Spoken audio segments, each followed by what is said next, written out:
Los que no me conocen, yo soy el doctor Jorge Rubio Guillén, o lo que queda de él. Soy en teoría el jefe de cátedra de esta asignatura, junto con el jefe de cátedra de fisiología, pero ¿quién me llama tanto? Fisiología o endocrinología del hipotálamo y del hipófisis. Ustedes ven la acción de algunas hormonas, cómo se llama la acción cuando la hormona es a distancia, cuando la hormona es un órgano contiguo dentro del mismo, un grupo celular contiguo dentro del mismo órgano. Y cuando un grupo celular se autorregula en la función autocrina. Dale la siguiente. Entonces ya ustedes hablan un poquito de lo que es una hormona, me imagino, ya les dio el origen de la palabra, simplemente una estructura química que puede ser un polipéptido, una glicoproteína, puede ser un derivado de ácidos grasos, puede ser una hormona esteroidal, y ella va generalmente a producirse en un órgano que va a ejercer un efecto directamente en otro órgano. Esa acción la llamamos acción endocrina, y cuando esta acción sale hacia la parte de afuera se llama acción exocrina, como por ejemplo las feromonas. Para nosotros siempre la más importante son las feromonas sexuales. Existen feromonas de marcaje, feromonas de ubicación, pero las que nosotros más utilizamos en la medicina veterinaria son las feromonas sexuales, es decir, la feromona que sirve o aquella sustancia química que viene originaria de una hormona sexual y que va a ejercer la atracción de individuos de la misma especie pero de diferente condición sexual, como por ejemplo feromonas derivadas de los estrógenos en una vaca en celo, en una búfala en celo, en una oveja en celo, o feromonas derivadas de un macho para hacer un efecto biológico, el efecto macho, de adelantar la pubertad de las hembras o de sincronizarlas, como se hace comúnmente en esos manejos que nosotros hacemos, que eso es endocrinología básica pero aplicada, ¿no? Cuando estamos aplicando endocrinología, es decir, un macho está produciendo testosterona, esa testosterona que se produce en el testículo se transforma en feromonas derivadas de androsterol, de androsterona, de la testosterona propiamente dicha, o la forma reducida de la testosterona, que es la dihidrotestosterona, y entonces esas feromonas van a estimular a las hembras a través de su órgano gomeronasal de Jacobson a captar esas moléculas odoríferas y pueden entonces estimularlas sexualmente. Si se adelanta la pubertad se llama efecto Vandenberg, y si se sincronizan las ovejas o las vacas introduciéndolos en un macho, eso se conoce como efecto Witten, que es simplemente la regulación de los ciclos estruales o tratarlos de sincronizarlos utilizando el uso de un macho. Recuerden que nosotros no hacemos mucho eso porque podemos trabajar con hormonas y trabajamos con protocolos de IATF y toda esa cosa, pero por lo menos en Estados Unidos y en Europa, donde están prohibidos muchas de las hormonas que nosotros comúnmente utilizamos, pues se tiene que manejar con este tipo de... Entonces volvemos a la parte endocrina, donde trabajamos los animales de acuerdo a las hormonas que producen y a sus feromonas. Entonces se hace mucho esto, se llama efecto macho, donde se estimula la hembra, bien sea para adelantar la pubertad o bien sea para sincronizarla, utilizando generalmente machos que sean de buena edad. Dicen que, por ejemplo, en el caso de los cerdos, que entre más gordo, más feo y más viejo, mejores feromonas produce ese cerdo. Por eso que si yo fuera un cerdo estaría en el mundo entre más gordo, feo y viejo, imagínense. Sería el boom de los cerdos. Entonces, se sabe de que cerdos que tienen mucha edad, producen bastante testosterona y son capaces de estimular a hembras nulíparas, a cerdas nulíparas, para que salgan en celo, en lo que se llama efecto Vandenberg, o sincronizarla, por lo menos introducirle el macho y sincronizarla, que ellas salgan en celo sincronizadamente. Ese efecto de feromonas inclusive puede ocurrir en la mujer, se llama efecto McClinton, tiene un nombre raro, de una fisióloga reproductiva humana que lo hizo en chicas adolescentes que se sincronizaban menstrualmente. O sea, ustedes, sin darse cuenta, cuando vienen muchas mujeres en una casa, siempre están sincronizadas, ¿verdad? Y tienen que comprar una caja de toallas sanitarias porque salen menstruando todas al mismo tiempo. Esa sincronización se debe a feromonas, a pesar de que nuestro órgano gomeronasal no está totalmente desarrollado. Nosotros el órgano gomeronasal lo hemos modificado con otras cosas, con una camioneta 4x4, con una tarjeta de crédito, lo hemos modificado nuestro órgano gomeronasal. Ya las mujeres no andan haciendo, este es un hombre, sino que tiene cobre. Entonces hemos modificado evolutivamente la seguridad de una pareja, bien sea del lado de la condición sexual macho o del lado de la condición sexual hembra, no solamente en la condición sexual hembra, sino también en la condición sexual macho. Vean que ya yo no hablo de género macho y género hembra. Con esto ahora de que alguien puede ser macho y no es macho. Entonces ya se habla de condición sexual macho y condición sexual hembra. Es decir, un toro puede tener apariencia de toro, puede tener jiba de toro, desarrollo muscular de toro, pero no anda detectando celos, sino que anda en los potreros buscando maripositas, y para mí no me interesa. A mí me interesa un macho que detecte una hembra en celo y vaya ya a una monta efectiva. Entonces nosotros hablamos de condición sexual macho y condición sexual hembra, ya no hablamos de género macho y género hembra. Bien. Entonces ya tenemos conceptos básicos, hormonas, feromonas, y vamos a pasar a lo que vienen siendo los feedback. Yo me imagino que el profesor de eso se lo describió, se escribe así, en inglés, feedback, que es la retroalimentación o retroacción. La mayoría de los feedback que existen en la endocrinología son de naturaleza negativa. Casi todos son de naturaleza negativa. Son muy pocos los feedback positivos que existen en la endocrinología. Es decir, que si yo les pregunto en examen qué tipo de feedback es esta cosa, por probabilidad debe ser, probablemente sea negativo. Porque puede ser negativo de asa larga o negativo de asa corta, pero casi todos son negativos. ¿Y por qué negativo? Porque una hormona le envía una señal a otra hormona del mismo eje para decirle, epa, ya no produzca más hormonas, porque tengo ya demasiado aquí en stop. Entonces, por ejemplo, si estamos hablando de la LH que se produce en las células gonadotrópicas de la hipófisis, ella misma le puede hacer un feedback de asa corta a su hormona precursora. ¿Cuál es la hormona precursora de la LH? Que se produce en el hipotálamo. ¿Lo repitiete? La vaso. ¿Ah? La vaso, no. Se produce en el hipotálamo. Es la hormona más importante de la reproducción. No. No. No, ya no lancen, ya. Estamos mal.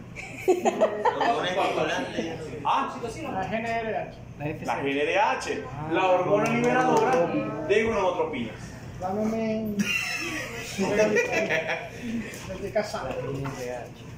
hormona liberadora de gonadotropinas. En el hipotálamo hay unos núcleos que se llaman núcleos parbicelulares que producen este neuropéptido.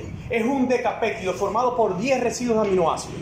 Es la hormona más importante en reproducción para nosotros, y apréndansela de pies a cabeza porque la van a utilizar mucho cuando vean reproducción, cuando vean bovinos, cuando vean clínica, porque es la principal hormona. De hecho, se sintetiza de manera artificial, se le modifica un carbón, el carbono 6, y se transforma en una molécula que nosotros conocemos como buserelina, la butrofina, que se utilizan en los protocolos IATF y se utiliza para estimular la producción de esta hormona.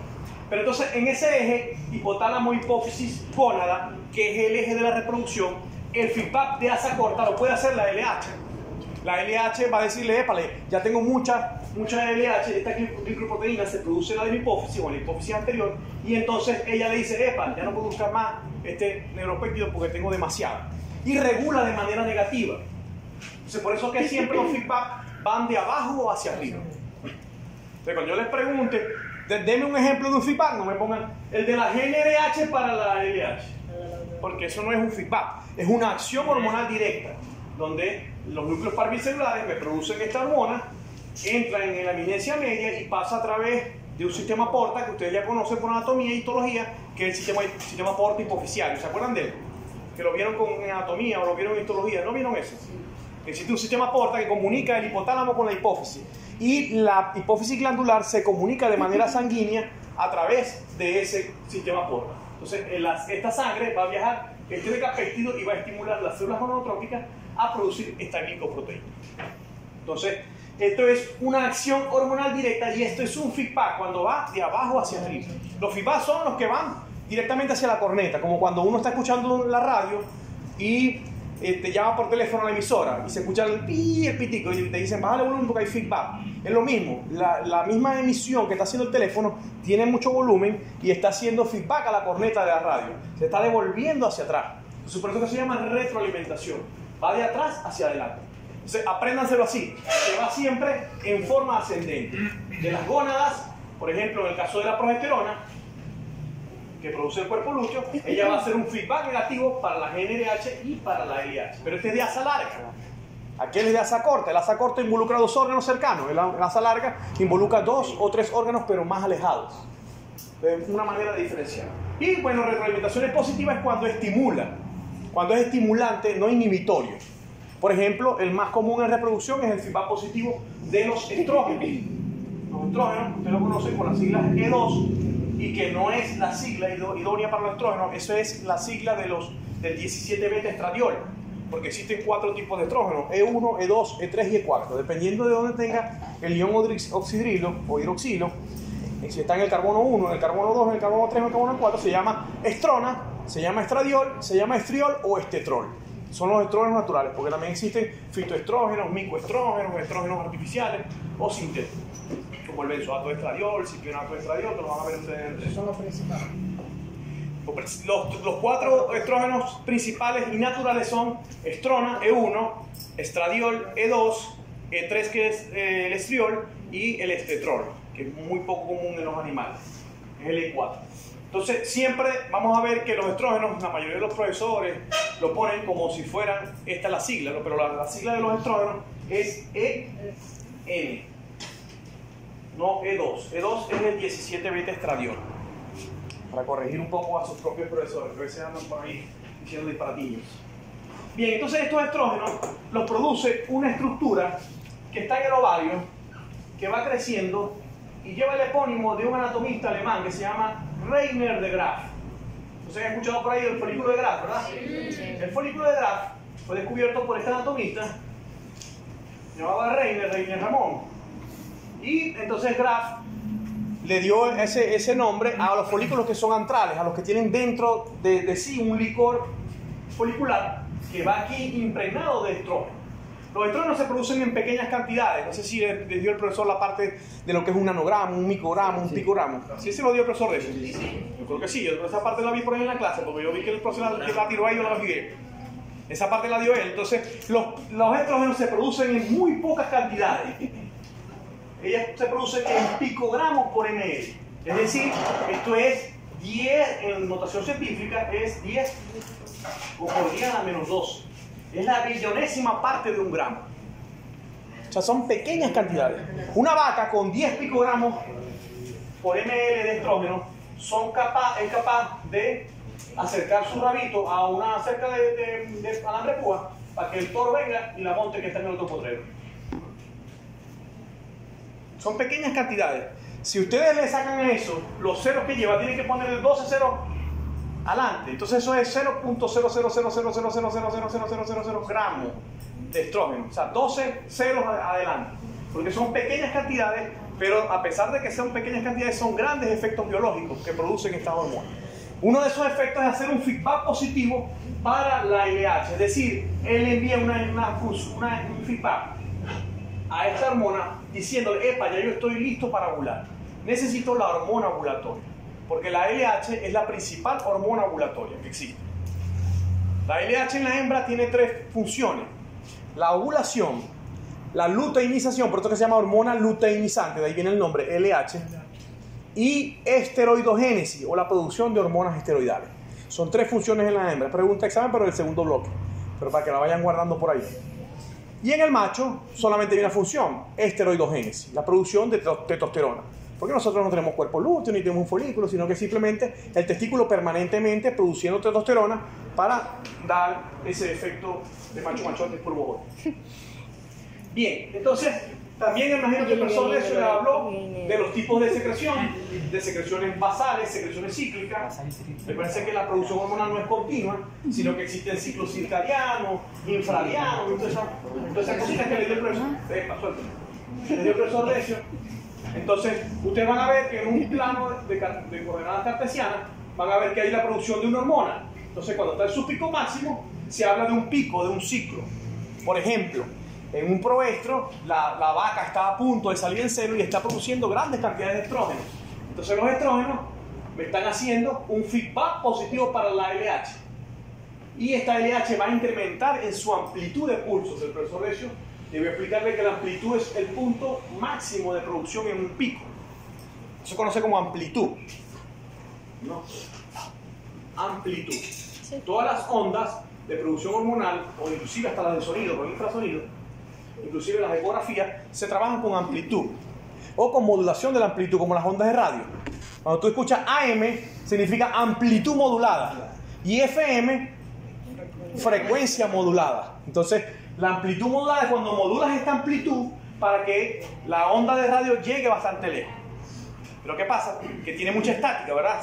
Tú puedes escuchar una emisora AM de Brasil o de Colombia, porque llega tranquilamente, porque avanza bastante a través del aire, pero tiene mucho ruido, ¿verdad? Mucho ruido de fondo, mucha estática. La frecuencia modulada mejoró eso y llega a menos alcance, pero se escucha más nítido. Tú puedes escuchar una emisora de Cabimas y tal, pero de ahí para adelante no vas a escuchar más nada. Solamente las de Maracaibo vas a escuchar la frecuencia, porque modula la frecuencia. La frecuencia en hormonas, entonces, es la cantidad de picos que va a haber para la producción de una hormona. Por ejemplo, la GnRH. Cuando está estimulándose para la producción de la hormona LH, la GnRH tiene pico. Y entonces se habla de frecuencia aumentada, porque la frecuencia es en relación al tiempo. Si esa frecuencia ocurre una vez cada 24 horas, a eso le llamamos un ciclo de producción hormonal circadiano, cercano a un día. Circalunar, como ustedes, las chicas que tienen su ciclo menstrual, cada 28 días, como son medio lunáticas por la luna, cada 28 días. Porque recuerden que las 4 fases de la luna son 28 días completos, una semana para cada fase. Bien, y bueno, ya esto es más de lo mismo, función autocrina, ya les habló el profesor de eso, paracrina, cuando es el mismo órgano, endocrino. No sé si habrá en la otra lámina alguna no hay un cuento. Si sale alguna grosería, por favor lo graban, lo guardan, lo tachan en el video para que no se escuchen esta grosería que se me sale una vez. Bien, entonces ahí tenemos todos los órganos endocrinos que actúan en nuestro sistema, en el sistema endocrino. Tenemos órganos endocrinos que tienen su secreción interna importante, la de la hipófisis o la hipófisis anterior. Vamos a estudiar el día de hoy que la hipófisis tiene dos partes, una parte nerviosa posterior y una parte anterior que es glandular. Entonces en la parte anterior están las células glandulares que producen una cantidad de hormonas, glicoproteínas y polipéptidos, casi todas, y se producen aquí en la parte anterior de la hipófisis. La tiroides, que ustedes saben que produce la triotironina, la tetraiodotironina, la paratiroides, que me produce la paratormona, las glándulas adrenales que tienen corteza y médula adrenal. En la médula se producen unas hormonas y en la corteza se producen otras, lo vamos a ver bien en metabolismo. Y obviamente las gónadas. ¿Cuáles son las gónadas? Una preguntita fácil. ¿Cuáles son las gónadas? Piensa rápido. Sin presión. ¿Cómo es tu nombre? Victoria, ¿cuáles son las gónadas? ¿Por qué? Es fácil, una pregunta fácil, eso es biología. No te queréis ganar un cuadernito. ¿Cuáles son las gónadas? Allá, el pana que está detrás. Testículos y ovarios. Testículos y ovarios, son las gónadas. Testículos y ovarios. Entonces, ahí estas gónadas producen hormonas. Con una diferencia entre el macho y la hembra.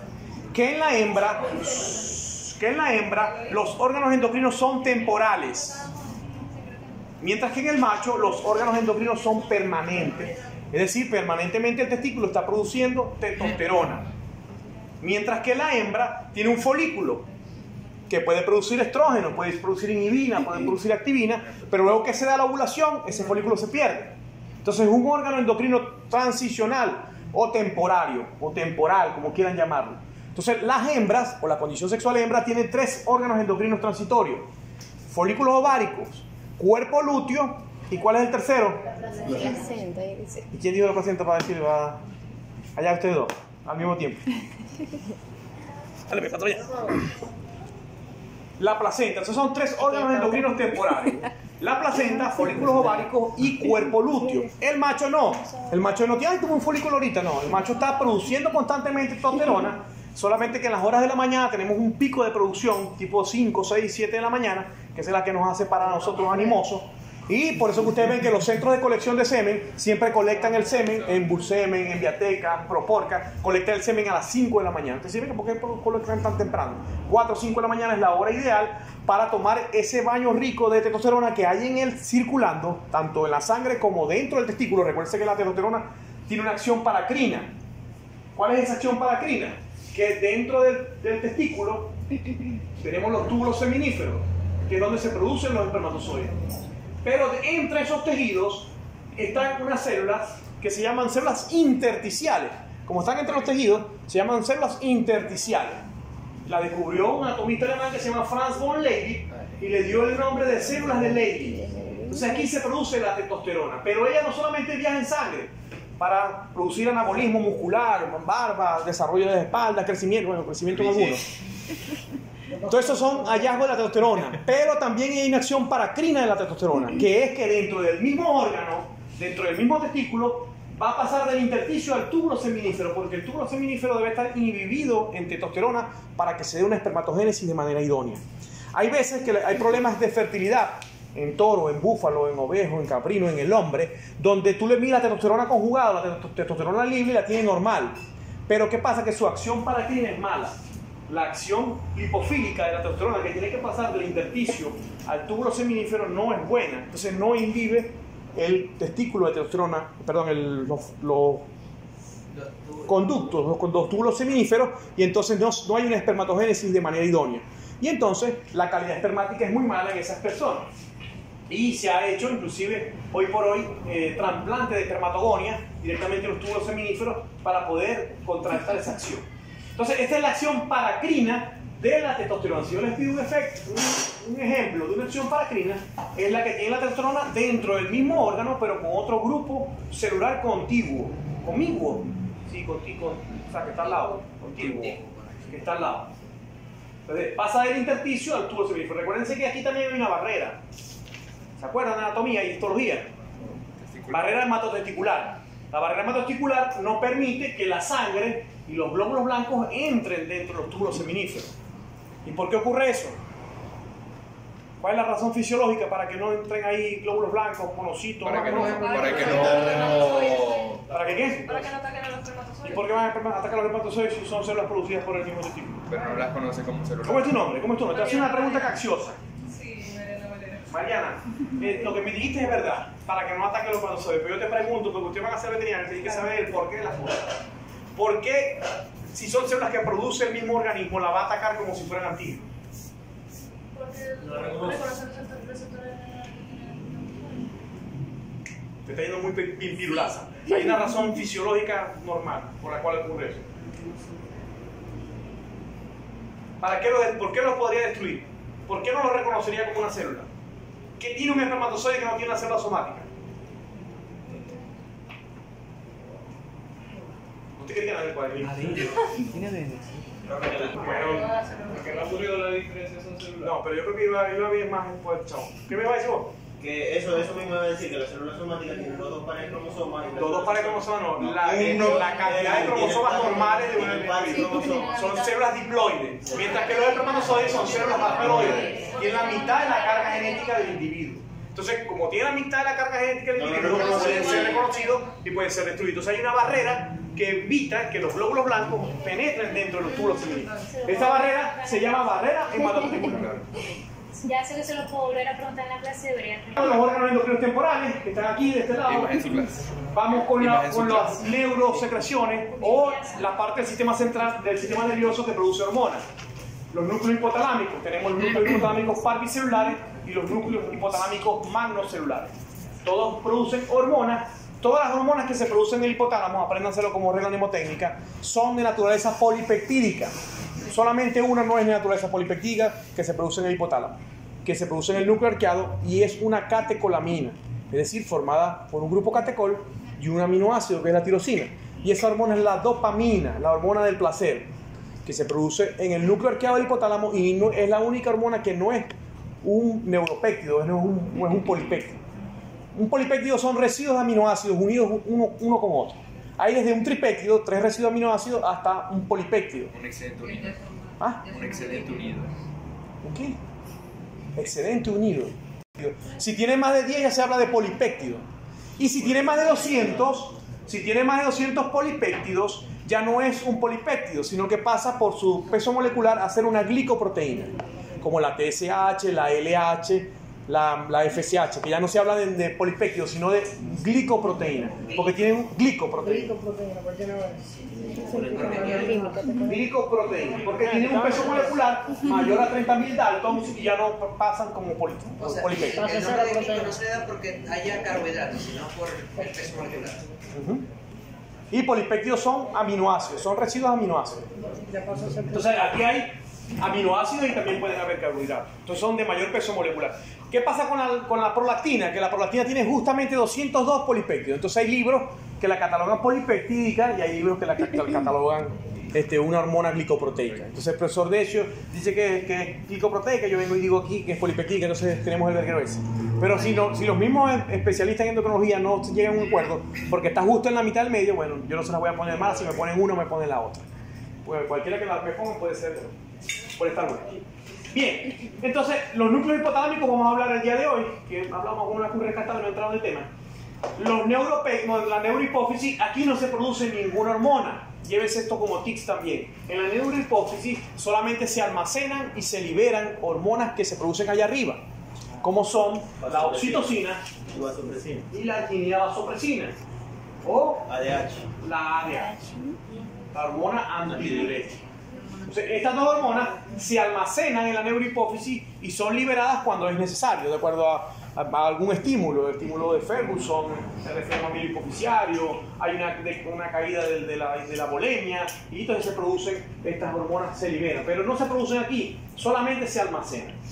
Y bueno, el sistema nervioso central produce muchos polipéptidos que actúan, muchos de ellos como hormonas, como la serotonina, como la melatonina, inclusive en la glándula pineal, que es parte del sistema nervioso, también es influyente en los animales que tienen reproducción estacionaria. Y bueno, las que menos estudiamos nosotros, pero que también existen y de pronto se las van a preguntar en clínica de pequeños, que es donde entran más, son las células endocrinas intestinales, el estómago, el riñón, el corazón, todos son órganos que pueden producir hormonas. El intestino produce numerosas hormonas. El páncreas como tal, el hígado también produce muchas hormonas. Así es. Entonces, esta es básicamente la endocrinología básica de todas las hormonas que se producen en un organismo vivo. Me perdonan la mía que es de humano, pero está bien acomodadita para que muestre las hormonas hipotalámicas, las hormonas de la anteriormente llamada pituitaria. Recuerden que este nombre ya no se usa adenopófisis o neurohipófisis. Pero ya no se habla de pituitaria, porque pituitaria es un nombre griego muy antiguo, que de aquí pensaban que salía el moco, significa pitirus en griego, entonces le dieron el nombre de la glándula productora de moco. Pero después se dieron cuenta de que ahí no se producía el moco, que era mucho más importante y que era inclusive incompatible con la vida si había algún fallo en la irrigación de esta hormona. Cualquier golpe en el cerebro, un politraumatismo que afecte la hipófisis es incompatible con la vida. Porque todas estas hormonas que se producen aquí, que son necesarias para el metabolismo, van a verse afectadas. Por eso que la adenopófisis está protegida con una tienda de la hipófisis de la dura madre, está en la silla turca del hueso esfenoide, está bien protegida allí y unida a través del tallo neural con el hipotálamo. Ya está bien en el centro para que cualquier coñazo que nos demos en la cabeza no afecte la adenopófisis, porque si afecta eso, Dios lo que te para. Bien, la tiroides, entonces T4, T3, calcitonina, lo van a ver bien por el profesor de eso, el timo, timosina en los animales jóvenes, ya después el timo se atrofia, las glándulas adrenales, dijimos que la corteza y la médula producen hormonas, las gónadas, que aprendimos que son los ovarios y los testículos, y son estas que están aquí, el testosterona, andrógenos principalmente, la inhibina, que es una glicoproteína que tiene como función inhibir otra hormona. Y bueno, el tracto digestivo que produce numerosas hormonas, el páncreas, su islote pancreático, produce insulina, glucagón y también produce somatostatina. Y bueno, el riñón, eritropoyetina, calcitiol, el corazón, la glándula paratiroides y la glándula pineal, que ya hablamos ahorita, que es importante para los animales de reproducción estacionaria. La oveja, la cabra, la búfala, la yegua, la gallina ponedora, todos son animales de reproducción estacionaria. Siempre. Bien, vamos a entrar en materia. Pero antes de hablar del eje hipotálamo-hipófisis, que es lo que viene a dar clase yo, vamos a hablar de esta estructura que está aquí, que yo la pinté y quedó bien fea, pero no he conseguido un color rosado y lo pinté de rojo. Esto que está aquí es esto que está aquí, de ladito. ¿Sí lo ven? Sí. Ese estaba en la vaca ya, yo se lo quité, le quité los tornillos y me la robé para justo. Ese estaba en la vaca gástrica que está allá en el anatómico. Y bueno, este es visto de lado el útero como tal. El útero es muy importante para los animales porque aquí se produce una hormona que es importante para la ciclicidad. ¿Qué hormona se produce aquí en el útero? Que ustedes conozcan. ¿Ah?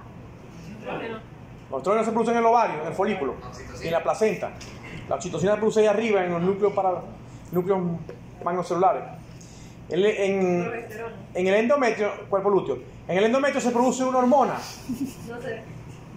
que es muy importante para la ciclicidad. Si no está presente, es decir, y lo han hecho porque la gente es ladilla, han hecho, o sea, viene una oveja, viene una oveja y ovuló, la oveja ovuló y vinieron y le quitaron el útero. y no volvió a salir en celo hasta que no cumplió su tiempo de gestación. Si es una oveja son 150 días. Entonces lo hicieron y se dieron cuenta de que esta estructura que está aquí, los cuernos uterinos, es muy importante para la ciclicidad en vaca, oveja, búfala, cabra. Es sumamente importante por la producción de una hormona que se produce aquí en el endometrio, que vamos a aprender el día de hoy, que por eso traje esto. Y esa hormona se llama... La descubrieron por primera vez en semen de perro. Y como la descubrieron en semen de perro, le dieron el nombre de donde venía, de la glándula donde venía. La glándula prostática. Prostaglandina, mira, que estaba ahí en lugar de su hipocampo, pero no va a ver. La prostaglandina es una hormona que produce el endometrio uterino. Y esa prostaglandina es la que va a producir la muerte morfológica y estructural de un cuerpo lúteo. Y entonces va a volver a ciclar. Entonces el útero es sumamente importante para la ciclicidad. Si no está presente, no hay ciclicidad. De hecho, cuando hay daño a nivel del útero, por ejemplo en el caso de una ampiómetra, casi siempre hay un cuerpo lúteo persistente. O sea, cuando hay acúmulo de pus y bacterias aquí dentro del ambiente uterino, se falla la producción de prostaglandina y entonces hay un cuerpo lúteo persistente. Y recuerden que el cuerpo lúteo, al producir progesterona, como lo dijo nuestro amigo Morales, él va a disminuir la inmunidad local aquí a este nivel. Porque recuerden que el cuerpo lúteo produce progesterona y él va a disminuir un poquito la inmunidad local aquí para que el embrión no sea atacado por el mismo sistema inmune de la hembra. Eso lo van a ver bien con la fisiología de la gestación con la profesora Verónica Arboleda. Entonces, esto que está aquí... También les puedo preguntar porque ya vi que... Entonces, esto que está aquí son las carúnculas uterinas. Y aquí en la parte mucosa, en el endometrio, hay una enzima que se llama COX o ciclooxigenasa que se encarga de oxigenar el ácido araquidónico y yo hablo muy rápido, ¿verdad? Vergación, que hay una meteora en... Por eso es que tengo que tener el vaso para tomar agua. Tengo que tener el vaso para tomar agua porque lo que hablo rápido es ver.